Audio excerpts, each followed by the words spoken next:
first, Representative Bennie Thompson, Democrat of Mississippi, and the top Democrat on the House Homeland Security Committee, is joining us on the phone. Congressman, yesterday there was an all-member briefing. You, of course, have been briefed as well, given your position on the House Homeland Security Committee. What ties did this Orlando shooter have, or what happened with this Orlando shooter in relation to domestic terrorism? Well, first of all, Greta, thank you for having me. We've been briefed over the last several days about Orlando, and every day we learn something new. As you know, this subject came on the radar screen several years ago because of some statements that was made. FBI checked him out and obviously was cleared. One of the concerns some of us have is how can one make application for of a weapon and the background check not pick that up. We'll be looking at that. But there's no question this was an act of domestic terrorism.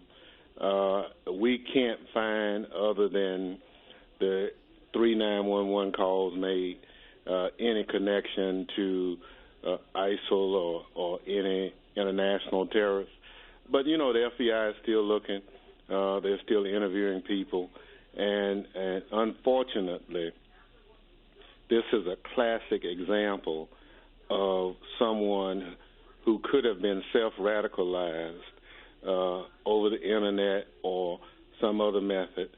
And he picked out a soft target, this nightclub, like a lot of other venues, are very attractive targets to those individuals who want to do harm.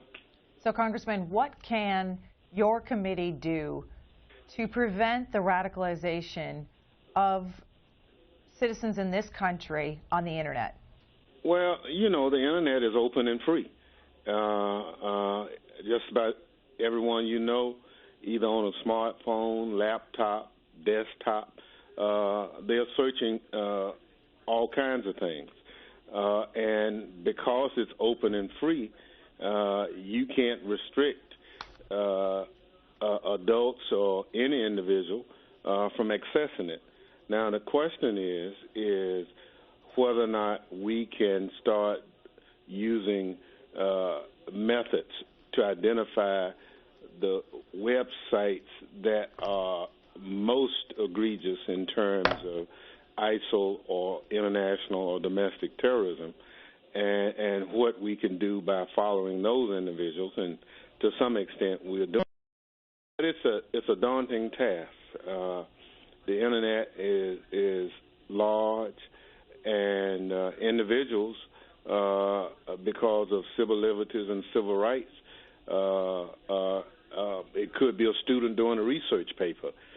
So there are a lot of things we have to look at. FBI is doing the best job they can, but as you know, citizens have a definite role in this process too. If you see something, you should say something. And you don't necessarily have to say it to the individual. You say it to the authorities. You report it. And the authorities will do their investigations, and hopefully those bad people will be identified.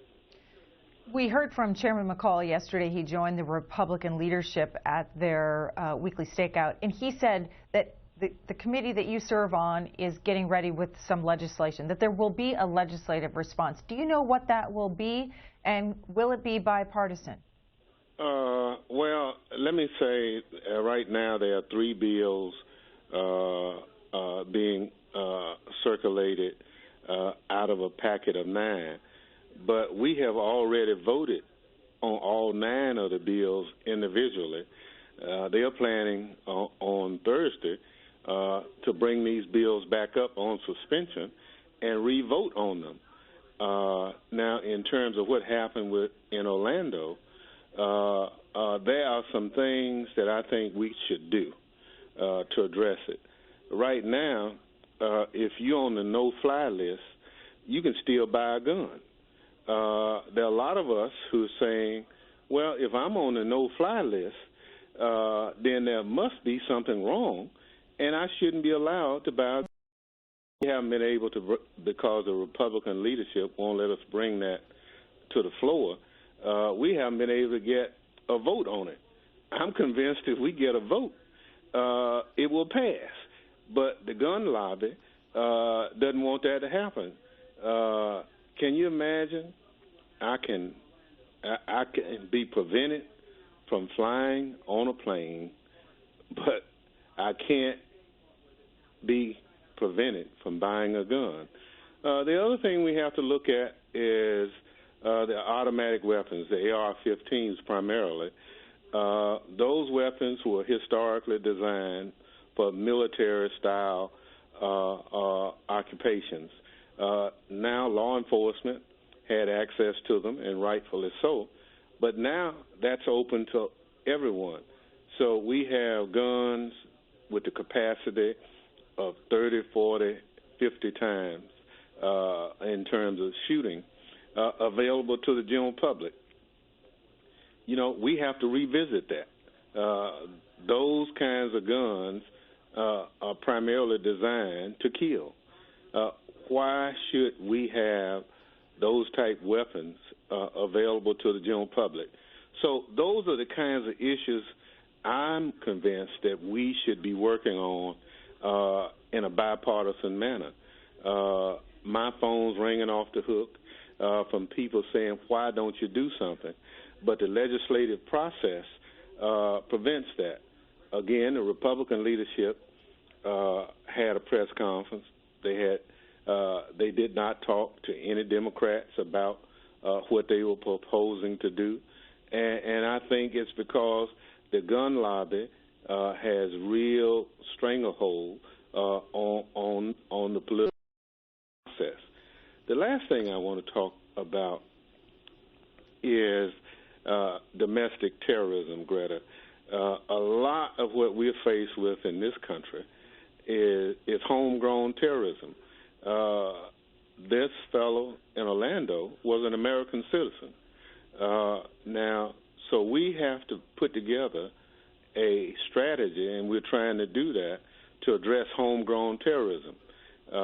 It can be inspired somewhere else, but if you're born in America, you are a domestic terrorist. You can have international leanings, but we have to deal with that.